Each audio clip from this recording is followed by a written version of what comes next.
Muy buenos días, amigos de la tertulia. El día de hoy vamos a iniciar una nueva cápsula llamada Periodismo es, y para mí es un gran honor estar aquí con el señor Luis Montes de Oca, director del periódico El Noticias. ¿Cómo está? Bien, bien, bien. Muchas gracias y gracias por invitarme a abrir este espacio. Al contrario. Con mucho gusto en lo que podamos servir.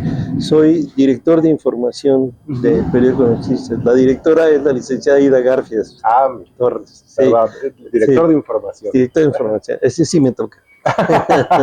No, pues muchas gracias. Aquí estamos en un cafecito en la colonia El Jacal. El Jacal, el fraccionamiento El Jacal, se llama Área Café. Le damos las gracias por recibirnos aquí, por permitirnos hacer nuestro trabajo, porque a fin de cuentas es trabajo tuyo y trabajo mío. Sí, de hecho sí, la verdad que muy recomendable me dicen, que es el cafecito de este lugar, ¿verdad? Bueno, aquí se juntan ustedes a platicar. Aquí les estaba comentando fuera del aire que en una de estas mesas constantemente estamos Chucho Feregrino, Jaime Zúñiga Burgos y tu servidor platicando de la historia de Querétaro que ellos conocen.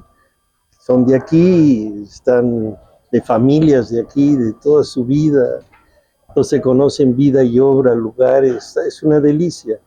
Y tienen la amabilidad de pues darme su amistad, entonces nos venimos aquí donde le llaman ellos con vista al mar. Por la forma que tiene. Y entonces aquí nos reunimos en este área café, de aquí de la calle de Hacienda La Laja, en el Jacal, donde tienen un buen café y son muy amables, nos permiten los espacios. Claro, y una buena charla siempre es recomendable. Luego ya tenemos así, que hay otras mesas y están todos atentos a ver qué dicen Jaime. ¿Cómo nació en usted el interés por el periodismo? ¿Y qué lo motivó para dedicarse? Es una pregunta que me gusta mucho. Te voy a explicar por qué. Porque yo no busqué ser periodista. A mí me lo enchufaron. Válgame. A ver, cuénteme eso, por favor. Mi padre fue fotógrafo diarista. Mi padre trabajó en el Universal 30 años y de ahí se jubiló, luego se fue a la Comisión Federal de Electricidad. Ahí obtuvo como fotógrafo su segunda jubilación y luego se iba al Seguro Social a seguir trabajando porque era un hombre incansable y ya lo alcanzó la muerte, ya no pudo. Pero entonces yo viví en una colonia, nací en la colonia de los Doctores, en México, en una vecindad, lo digo con todo orgullo, nací en la colonia de los Doctores, en México, una vecindad.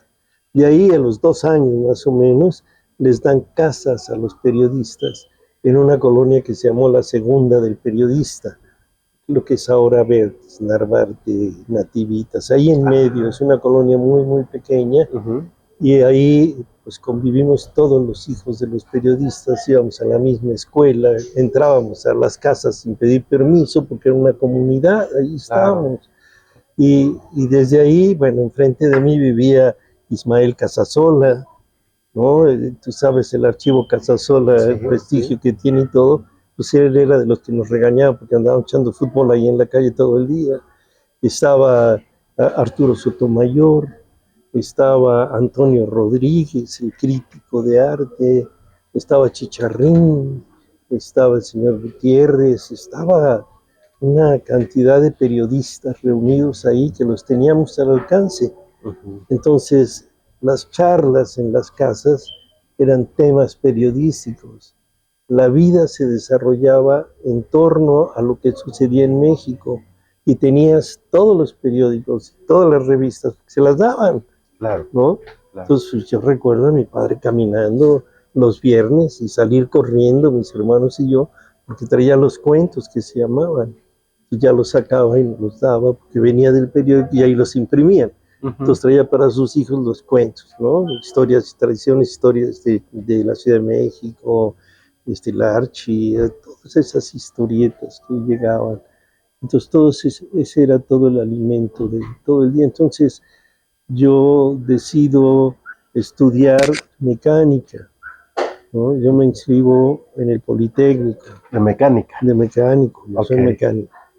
¿Qué tal? Pero te voy a platicar rápidamente. Si me interrumpes para preguntarme, está bien lo que gustes, ¿sí? Porque luego agarro el micrófono y no me suelto. No, adelante, por favor.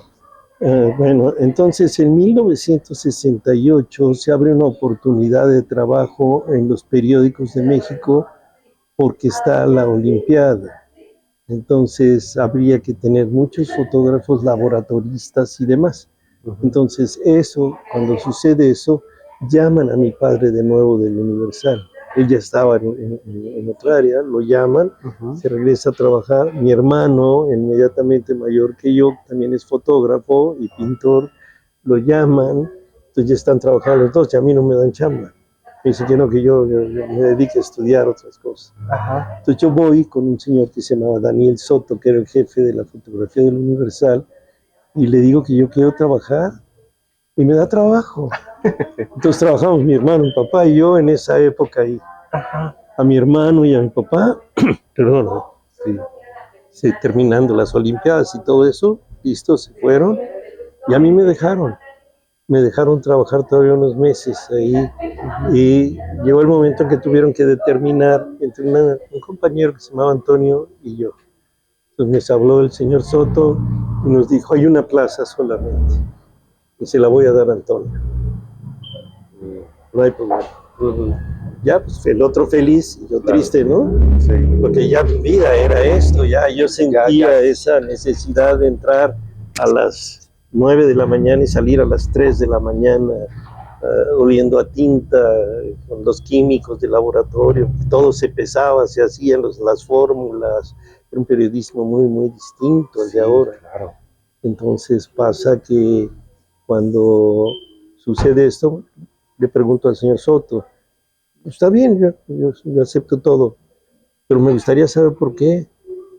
Y me dio una lección de vida, 2 lecciones de vida me dio él, bellísimas. Me dijo, porque él tiene una familia que mantener y tú vas a seguir estudiando. Entonces, claro, buen punto. Ahí está, entonces, pues, ¿qué le discutes? ¿No? Sí, no, lo desarmó. La segunda, los rollos, no sé si conozcan, se revelaban, se metían en carretes metálicos y era muy fácil que se te doblara y se pegaran las fotos. Y un día que estaba yo de guardia, me toca revelar 45 rollos, todos de las Olimpiadas, todos del movimiento estudiantil de México. Pues qué época. Sí, claro, y entonces estoy revelando y todo eso, cuelgo orgulloso todos mis rollos así para que se sequen. Llegaba el señor Soto, no necesitabas imprimir, con ver el negativo te decía esta, y se me pegó una foto en 45 rollos. Y entonces se puso molestísimo y me gritó y me dijo, se te echó a perder una fotografía. Dije, pero fue una. Y me dice, ¿sabes qué pudo ser la mejor?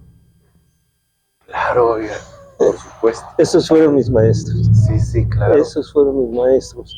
Entonces, cuando ya todo esto pasa y demás, nosotros llegábamos, te digo, a las 9 de la mañana en mi caso, y al entrar los agentes de gobernación nos revisaban todo lo que llevábamos, todo, porque era el movimiento estudiantil, estaba todo cooptado. Y cuando salía a las 3 de la mañana me volvían a revisar todo para que no sacaran ni una imagen, ninguna. Y del periódico era, el periódico no va a responder si se meten en esto. Quieren ir a cubrir, vayan a cubrir, pero no nos responsabilizamos. Ahí aprendí lo que era la libertad de expresión. No, por supuesto, sí, claro. Entonces, pero todo esto era para un joven de 18 años, era una ebullición, era la vida, estar viviendo el momento, estar en las charlas de la redacción, de la fotografía, y salir. Y era hermosísimo, ese tipo de periodismo era hermosísimo. Después me meto a estudiar al poli.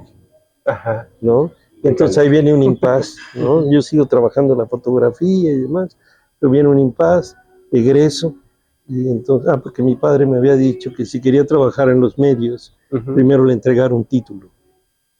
Ok. Egreso, llego y le doy el papel. Aquí está, ya acabé, mañana empiezo a buscar trabajo. Y él y mi hermano me dicen, a ver, ejerce, ¿no? 6 meses, ejerce 6 meses, y va, vale a toda. Conseguí trabajo y me mandaron a Salina Cruz, Oaxaca.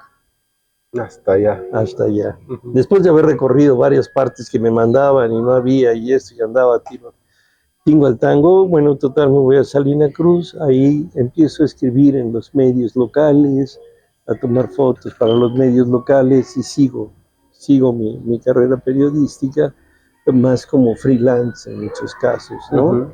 Y de ahí me embronco en una situación política, tomo un periódico que ya estaba el Cabezal, que estaba olvidado, y lo revivo, y entonces me meto con el Partido Comunista y empezamos a trabajar. ¿En el Partido Comunista? Sí, con una organización que se llamaba Coalición Obrera Campesina Estudiantil del Istmo, la COSEI, que uno de sus dirigentes era Leopoldo de Gives, que hoy es nuestro embajador en Venezuela, es el embajador de México en Venezuela. Con él andaba, fue el primer presidente de la organización ahí en Juchitán, el primer presidente municipal comunista de México. Y cometimos excesos porque éramos jóvenes y heroicos, nos sentíamos revolucionarios, y ¿qué tal? Activistas y peleros y todo éramos, ¿no? Sí, no, pero es que... Entonces, cometimos excesos como quitar la cabeza de Juárez y ponerla de Lenin, lo que ofendió mucho a México.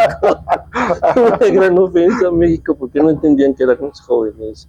Y entonces de ahí, pues, ¿por qué no? Pues hay que bajar la bandera nacional y mejor subirla de la organización.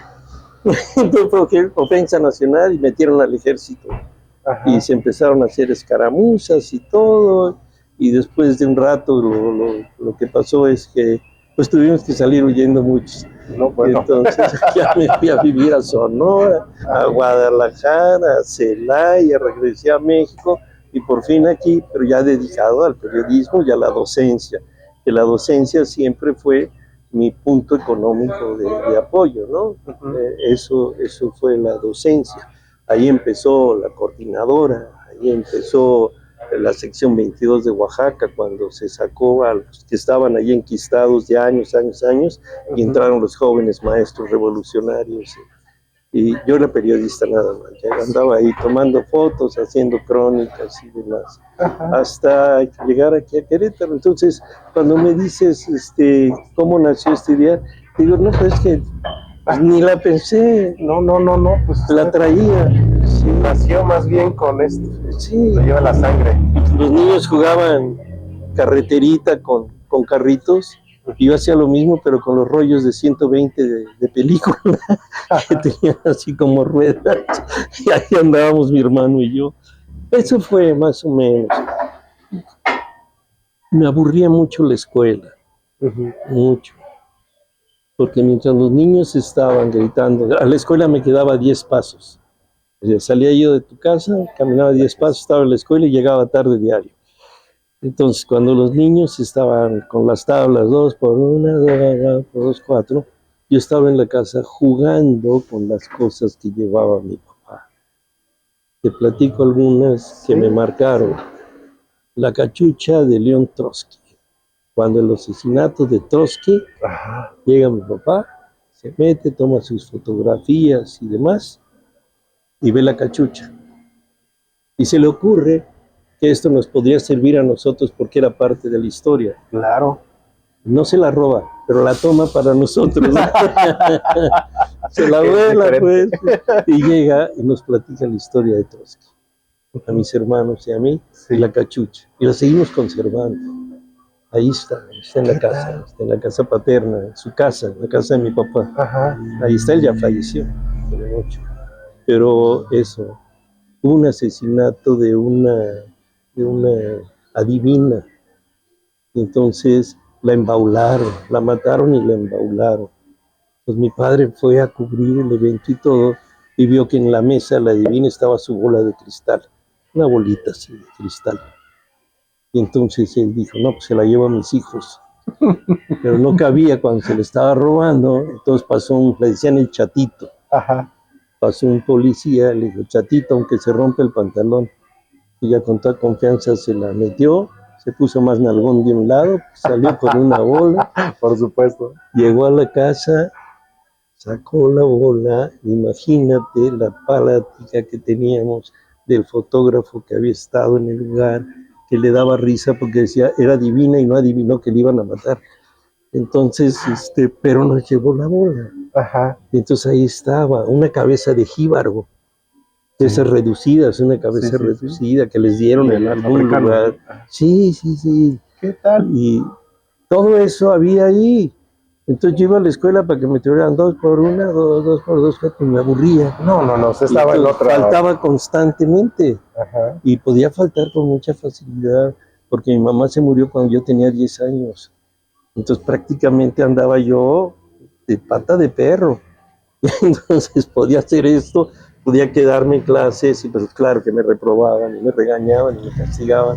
Pero no había mucho castigo, porque no había dinero para comprar juguetes. Entonces, no, bueno, ¿con qué te amenazaban? Con esos regalos, sí, pues qué juguetes le hacían falta. Sí, me explico bien cómo es que está imbuido, o estoy imbuido en este medio. Ajá. Y entonces cuando lo ejerzo, pues se me da con mucho gusto. No fácil, pero con mucho gusto. Tengo que aprender, cuando ya me decido escribir, porque yo era fotógrafo, empiezo como fotógrafo, y cuando yo ya me decido escribir, me doy cuenta que cajón no se escribe con G, y que hay reglas ortográficas. Entonces ahí es donde comienza otra historia para aprender, ya para ejercer profesionalmente, pues corregir la ortografía, tener sintaxis, leer,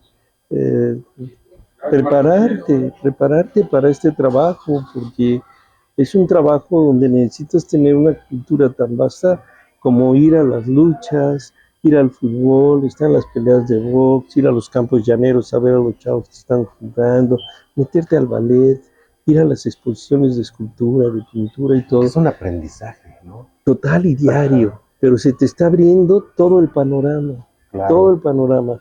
Y cuando estás frente a un texto, ese background te ayuda muchísimo, porque tienes el recuerdo de las lecturas, ¿no? Claro, sí. Claro. Aquí me pasó algo muy curioso, y lo voy a destapar ahorita contigo. Por favor, en exclusiva. Adelante. Pero te hace un sorbo de café. Permíteme. Sí, no, por favor. Oiga, qué interesante, nació con la historia, bueno, vivió muchos acontecimientos. Sí, me tocaron desde el siglo XX. Yo nací en 1950, la mitad del siglo XX. Estamos hablando de 76 años. Y de esos 76 años imbuido, metido en este ambiente, ¿no? Porque claro. Si bien estaba como estudiante, pues ya trabajaba en la Gaceta Estudiantil, ¿verdad? Sí, siempre.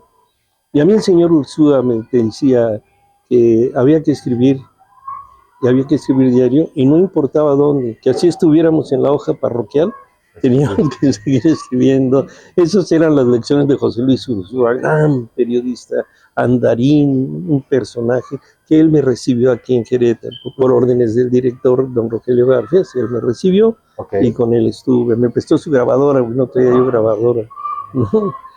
Entonces, así las cosas. La historia está lleno, pero cuénteme, ¿qué me iba a platicar?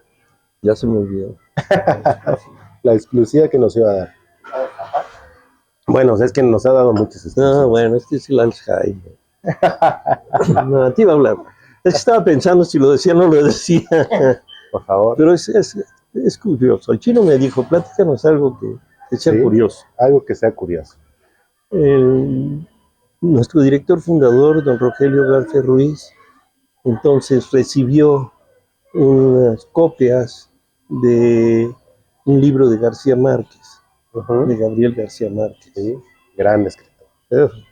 Y entonces lo dio al señor Carlos Jiménez, que era mi jefe, y entonces Carlos Jiménez me lo entregó y me dijo, dice el director que a ver qué se te ocurre hacer con esto, textual.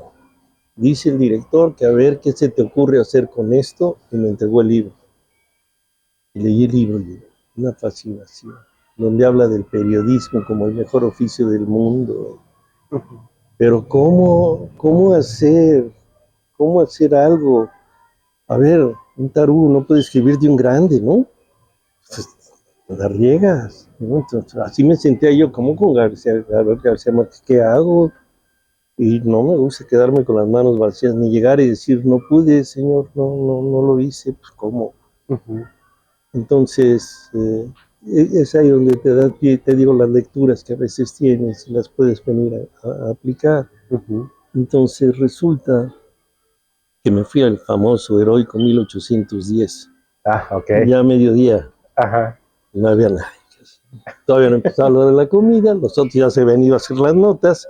Y yo llegué con mi encomienda, me pedí un café, como debe ser la cosa, y agarré el libro y me puse a verlo y a verlo. Entonces te dije, pues con tu perdón, Gabo, con tu perdón, y espero que nunca lo leas. Pero ahorita te voy a entrevistar. Tú eres el libro y yo te hago la entrevista. Entonces yo le preguntaba a Gabriel García Márquez y la respuesta estaba en su libro. Entonces él me contestaba. Y yo le volví a preguntar una entrevista ficticia.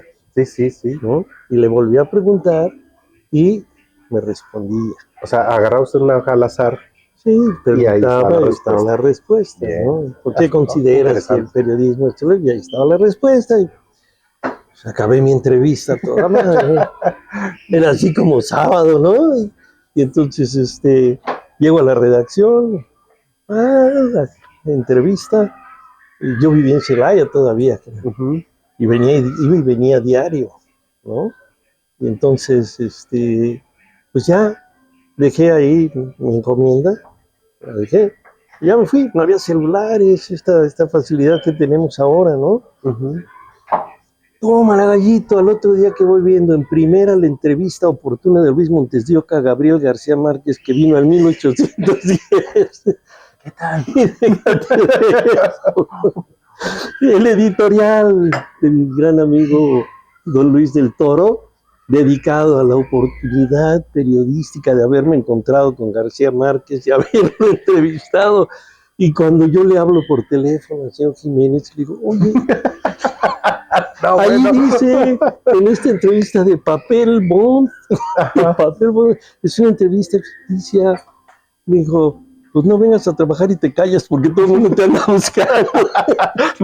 Me buscaba, estaba en Reforma, para que le diera el audio, pues, cualquier cosa.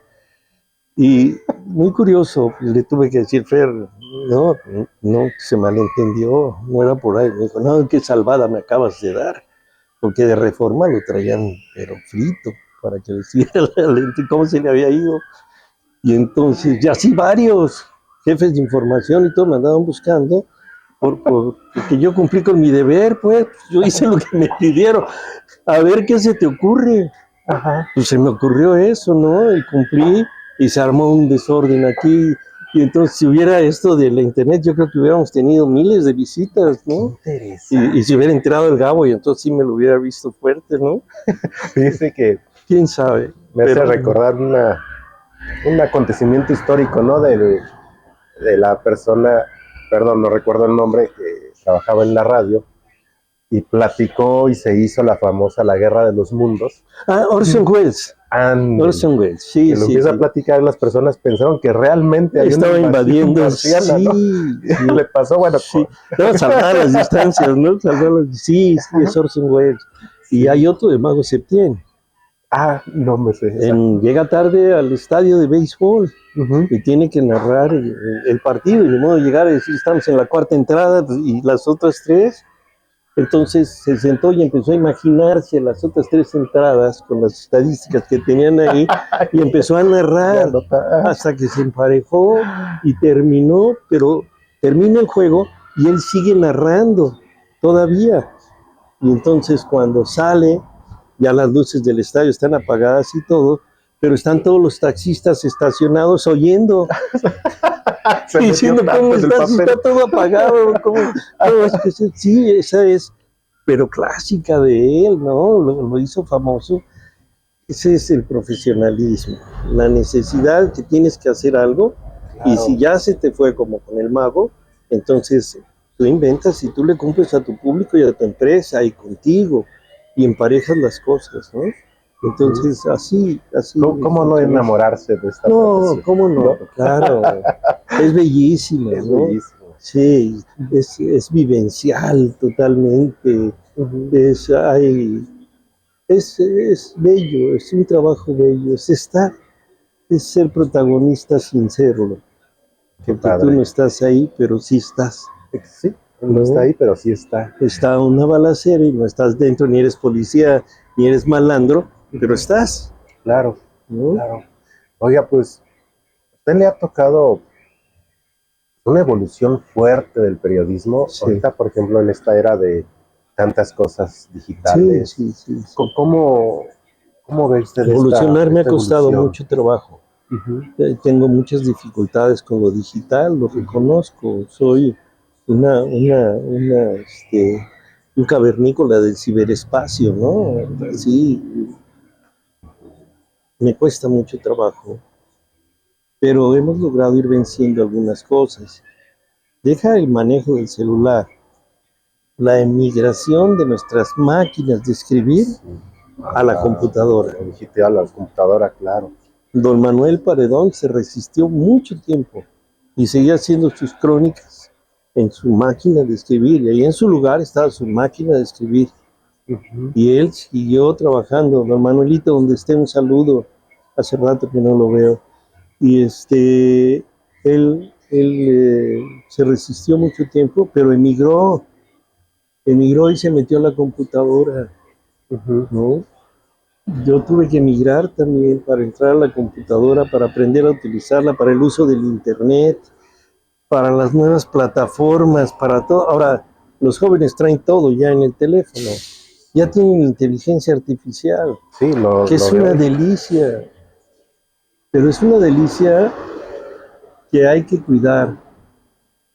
Ujú. Me espero tantito porque va pasando, No se preocupe, sí, está pasando el refresquero. el refresquero.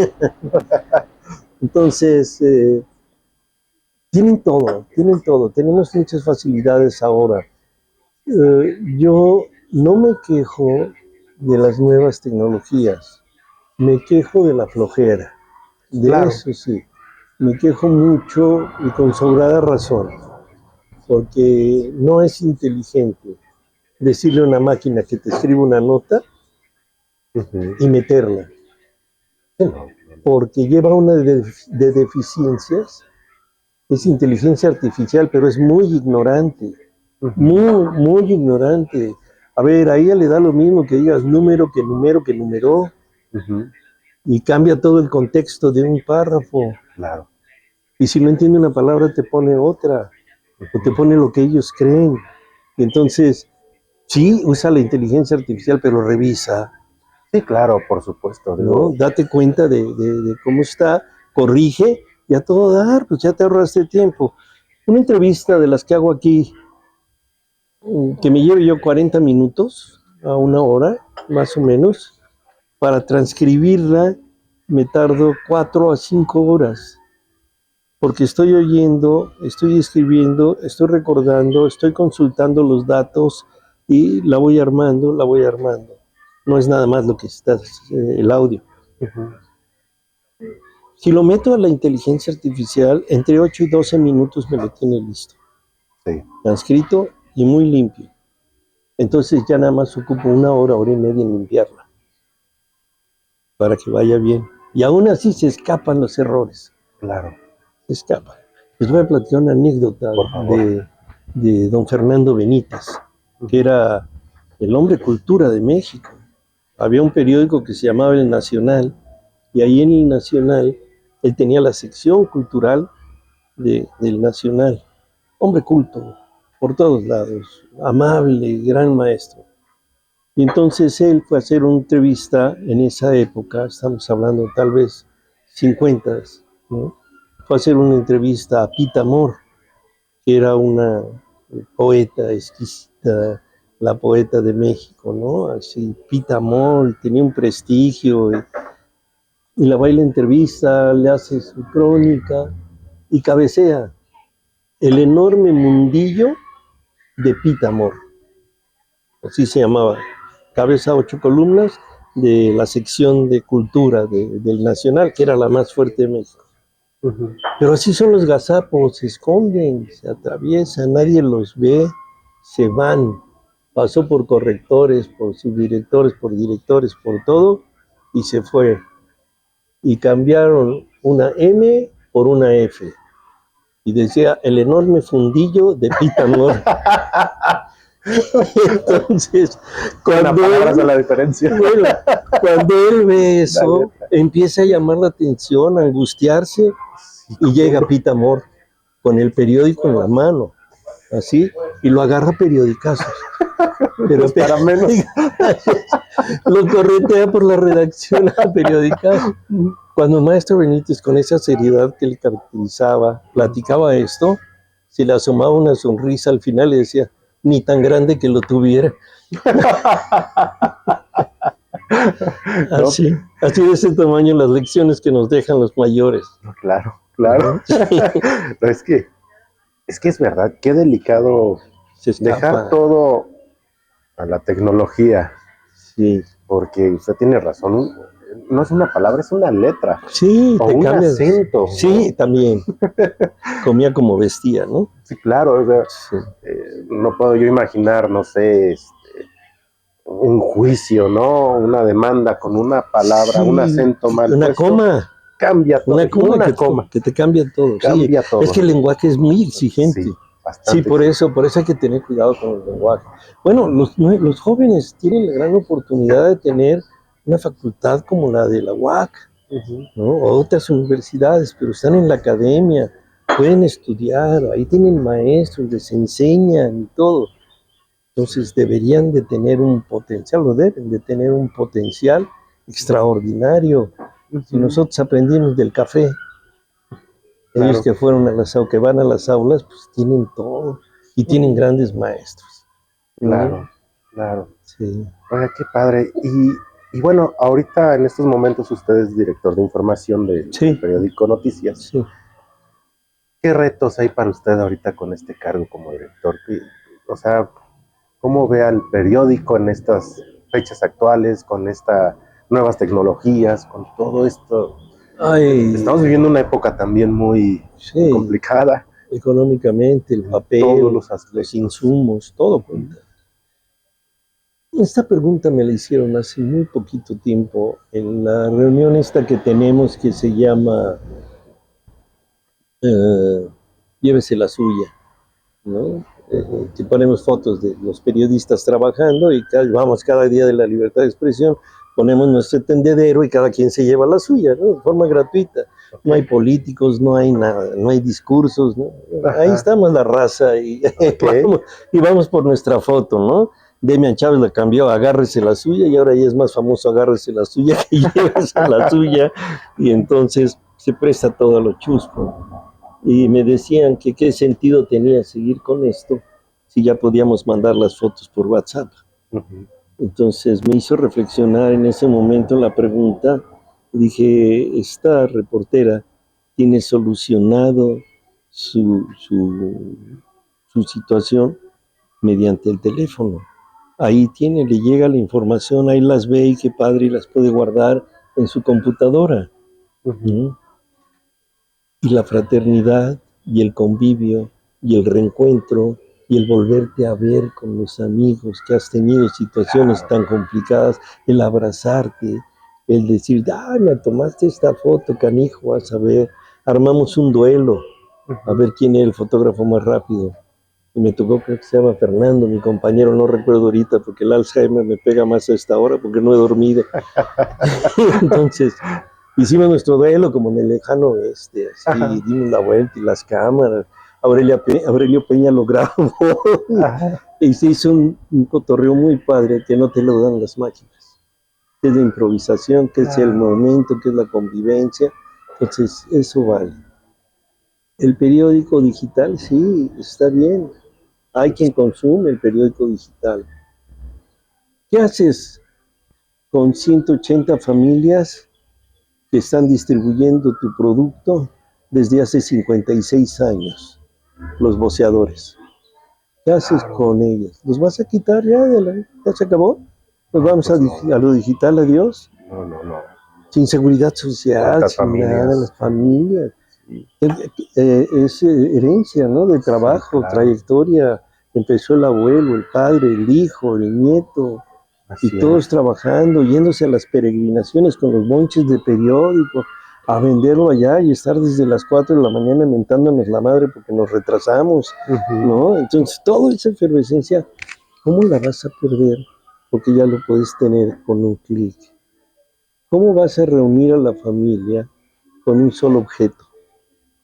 Claro, cada uno va a tener su teléfono y estás en un restaurante y todos tienen su teléfono. Sí. Pero reunirlos en un solo objeto que huele, que mancha a veces, que lo doblas, que lo recortas, que lo guardas, o que como Pita Amor lo agarras para educar a los perros y a otras gentes a puro periodicazo. Claro, claro. ¿Cómo? Decía un amigo, sí, leyó algo que decía, sí, también para madurar aguacates y papayas y limpiar los vidrios. Todo sirve, es un objeto, es un objeto. Y tú estás trabajando para darle a tu sociedad esa parte que no se puede perder. Dijeron que se iba a acabar el cine porque se había inventado la televisión. Y cuando salió la televisión a color decían, ya, es el fin del cine. Y el cine sigue. Y seguimos viendo maravillas. Y vas y te comes tus palomas o lo que quieras. Ahora hay 4 no sé qué que ya te avientan agua y estás viviendo ahí la película que parece que se salen los personajes de la pantalla, ¿no? Ya son otras tecnologías, pero es muy gozoso ir al cine. Entonces no se acabaron las salas, no se acabaron las películas, no se acabaron las producciones, los actores tienen trabajo y todos, desde el que vende las palomitas hasta el que hace los rótulos o el que los diseña, todos. Nos vamos al libro, cuando aparece el libro digital, le cantan el fin al libro como objeto. Pero qué más delicioso que tener un libro entre las manos. Por supuesto. ¿No? Qué más delicioso que abrirlo y recibir olor. O entrar a una librería, ¿no? Y ver ese mundo de estantes y el olor de un libro. Claro, sí, sí, sí. Entonces, no se acabó.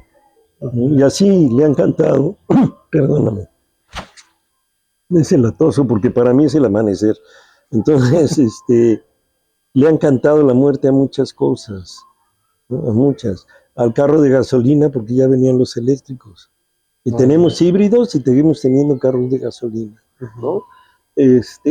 Todo así ha venido pensándose que la fotografía en blanco y negro dejaba de existir porque ya había color y que el color dejaba de existir porque ya había digital y que los rollos ya no eran necesarios porque ahora tú tenías 36 fotos máximo, bueno, de doble negativo. ¿Sí? De negativo al partido, tenía 72 fotos en un rollo, ¿no? Pero unas fotitos así. Ahora tienes 3, 4 o más miles de fotografías y puedes tener cámaras robot que las aprietas y todo, ¿no? Pero las cámaras robot, los fotógrafos las siguen poniendo en manual. Sí, para manejarla, para tus efectos, porque tú sabes cómo hacer un efecto para que tú salgas como las fotos de los políticos ahora, que salen ellos bien y lo demás todo borroso, porque no les interesa a la gente nada más salir de ellos. Que sí, es un culto a la personalidad que están enferma, sonriendo, ¿no? Nomás. Sí. Entonces, tú tienes una técnica para hacerlo. Si lo haces por medio de la cámara, todas las fotos que tomas así van a salir iguales. Todas. Entonces ya no hay creatividad. Se escapa la creatividad. Entonces, todo eso lo han cantado. ¿Cómo es el periódico? Difícil. Vivimos una época difícil. Pero ahí estamos y la gente nos lee. Claro. ¿Sí? Además, Noticias tiene un plus que no tiene ningún otro periódico en el estado. ¿Cuál? Uno, es un periódico queretano, fundado por queretanos y dirigido por queretanos. Y uno que otro agregado cultural que hemos llegado por aquí. Pero la mayoría son queretanos, ¿no? Ese es uno. Dos, tenemos maquinaria, las viejas Harrison. ¿No? Ahí están. Harrison, dije, no son Harrison, no me acuerdo. Ahí están y siguen funcionando desde hace 56 años. De la época del chino. Sí, sí. Ahí nació. Ahí lo envolvían con periódico. Ahí lo envolvieron, lo entregaron, ¿no? Por eso trae las letras por todos lados. Ahora los cabellos así para arriba. Entonces, ahí está. Nosotros trabajamos la noche. Ok. Entonces, cualquier acontecimiento, una invasión de Estados Unidos, algo durante la madrugada, la tenemos. Si estornudó el Papa, lo tenemos. Si hay un accidentazo, un incendio, lo tenemos. Si hubo una balacera, una pelotera, la tenemos, ¿no? Por eso trabajamos toda la noche y por eso salimos. Ese es nuestro plus. Los demás hacen todo su esfuerzo, su trabajo y todo, pero se pierden el acontecer de las 9 de la noche en adelante porque tienen que mandar a imprimir fuera. Y esa es la ventaja que tiene Noticias, Claro. de tener su maquinaria. Noticia actualizada al segundo. Sí, sí podemos hacer eso, ¿no? Okay. Y hay una persona que se llama Rubén Castillo Pájaro, que es el director de esa área, ¿no? De todo lo que es de informática, y él está recibiendo diario todos los cables de las agencias. 2,000 notas, más o menos, y me pasa 30, 40, con lo más destacado. No, nada más. Pues nada más. 30, 40, nada más. Nada más. Entonces es un hombre que está ahí, pero además se ha hecho noticias y se conoce todas las computadoras y él es el que las arregla y se conoce todos los sistemas y es este tipo de periodistas que son multifacéticos, porque además de ser cablista, ¿no? Además de llevar la edición de nacionales e internacionales, se avienta la reparación y cuando tienes un problema, a las 3 de la mañana que se me descompuso la máquina y le hablo, Rubén, no puedo, ya le busqué, ya le piqué y todo eso, deme 10 minutos, señor. Y abajo abro la puerta, ella llega, se mete a la cueva, pum, pum, arregla las cosas, a seguirle. Y ya se va. Y ya sé. Ese tipo de periodistas no los vas a suplir ahí. No.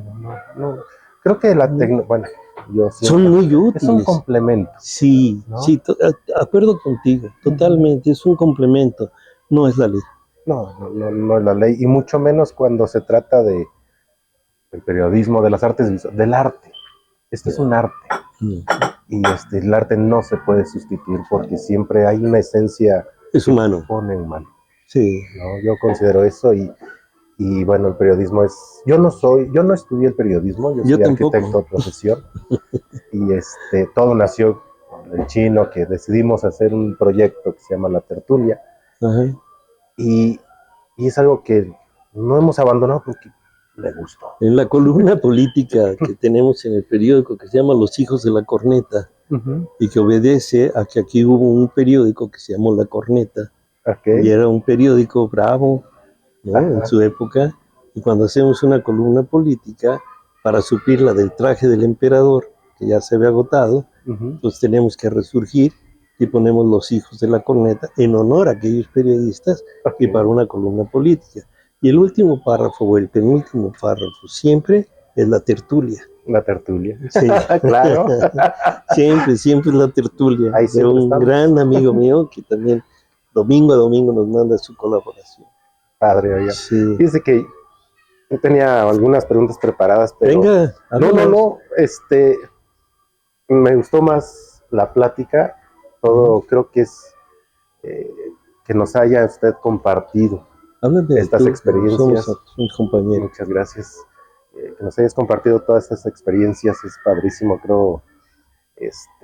Me gustó mucho. Y creo que es que soy muy rollero. Y hay más, y estoy segurísimo que ojalá nos diera la oportunidad de más adelante continuar. No, con mucho gusto. Pero hay cosas que se hacen y que están y que es necesario retomar. Y te pongo una y se las dejo por si algún día quieren hacer algo de esto. El proyecto editorial de noticias. Es fundamental. No todo es la nota roja, deportes, esto. La página 2 de deportes, que ahorita la traemos descansada por el Mundial. Ahorita hay que ver piernas, pero de futbolistas. Sí. Y hay un sector editorial que en la nueva época, ya nuestro director fundador había iniciado con un libro del Jicote y otros libros de Edmundo González Yaca y otros autores que él publicó en su tiempo. Y con la nueva dirección con la directora Ida Garfias Torres. Entonces hacemos la primera edición que publicamos es de los 40 años de noticias. Okay. De ahí publicamos una historia más o menos con deficiencias, algunas cosas porque es tan vasto que cuando lo leen te dice, oye, te faltó lo del accidente de los gallos, no lo traigo ahí. Pues de eso ni me acuerdo, ¿no? Y cosas así que teníamos que haber hecho un compendio y luego no había tiempo, es un trabajo periodístico, ¿no? Después hicimos un libro sobre Fray Junípero. Entonces el fotógrafo Gerardo Pedraza se fue a recorrer los pasos de Junípero desde donde nació. Se fue a España, se trajo de allá, las trayectorias, donde vino, para dónde caminó, hasta la Alta California, que es donde muere. Se trae los libros que escribió su cronista, Palau, se los trae, y a mí me mandaba las fotografías de lo que iba viendo, y yo iba haciendo la historia de Junípero. Entonces yo escribía la historia y él mandaba las fotografías. Y para amarrar, le decíamos a Jaime Zúñiga, échate una crónica de esto. Entonces era la fotografía de Gerardo Pedraza, las crónicas de Jaime y la narrativa mía. Entonces sacamos ese libro de Junípero, que tuvo la fortuna de llegar a las manos del Papa gracias al obispo de Faustino, que él se lo entrega en mano al Papa. Entonces nos mandan una carta. Yo tengo mi carta donde dicen que está en la biblioteca del Papa. Y digo, wow, qué padre. Entonces cuando me dicen, no eres escritor, mira, güey. Aquí está. Métete con esto, métete con el Vaticano que dicen que sí soy. Claro. Oye, qué padre. Luego escribimos otro que se llama Santiago, la encomienda de Santiago. Entonces Gerardo Pedraza se va a seguir todo lo que tiene el camino de Santiago, se va a Compostela, se va a Santiago de Cuba, Santiago de Chile, empieza a hacer todos los Santiagos que puede y a traer fotografías de todos lados. Entonces nosotros, Jaime y yo, él a la crónica de las cosas y yo a la narrativa de la vida de Santiago, de cómo se llega al camino que tiene por Querétaro, que es breve, el pie lastimado, cómo arrastraba, todo esto, y entonces concretamos un libro bellísimo que se llama La encomienda de Santiago. Y hay más, pero eso para otro programa, ¿no? Por favor, denos la oportunidad de volver a platicar con usted más adelante. No, con todo gusto, fue un placer. Muchas gracias. Oiga, y antes de cerrar, me gustaría, si puede darle un mensaje a las nuevas generaciones periodistas. Sí. ¿Qué consejo le daría usted a ellos? Que no sean periodistas. No, pues nada más que vivan su profesión. Que esto es un oficio, que esto es de trabajar, de pulir piedra, de estar todos los días, de ver. No es de encerrarse y meter la inteligencia artificial y resolver y creer que ya con eso cumplimos, porque no se cumple ni con la inteligencia artificial, porque en vano se llegó a ella para eso, y no se cumple con tu sociedad, ni con tu medio, ni contigo. Entonces yo creo que hay que ser vivencial, hay que ir a los eventos, hay que entrevistar, hay que utilizar los géneros periodísticos. A ver, tienes la entrevista, no todo es la nota informativa, tienes la entrevista, tienes el reportaje, tienes la crónica, tienes la nota. Entonces, no todos tus trabajos son lo que dijo el funcionario. Claro. ¿Qué puedo decirles? Que, a ver, por ejemplo, si un funcionario te dice, hay gente viviendo en las coladeras, no llegues y publiques. El fulano de tal dice que hay gente viviendo en las coladeras. Pues ve a verlo, ¿no? Claro. Ve a verlo, en qué coladeras, cómo viven, quiénes son. Hay niños, no hay niños, en qué condiciones están. Entonces, todo eso que alimenta, ¿no? Hay una lección de García Márquez, que es un libro, no recuerdo el título, me parece que es 24 horas antes. No, un texto que se llama 24 horas antes. Y es de una niña que la muerde una culebra.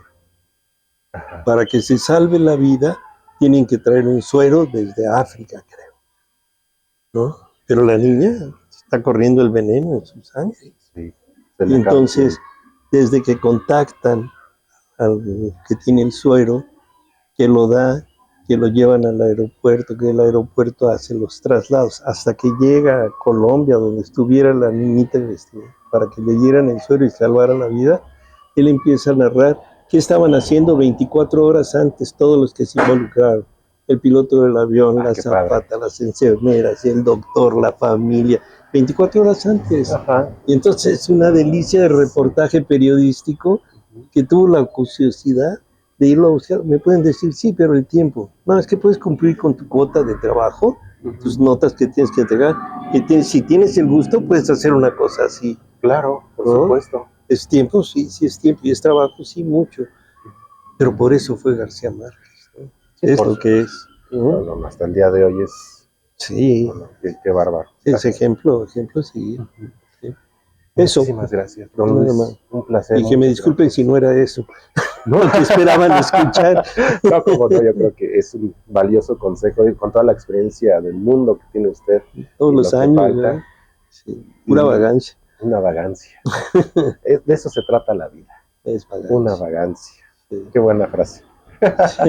Y que nos den la oportunidad, ojalá, para hablar de sus libros. Ustedes me dicen cuándo. Sería un placer, en verdad. Sí.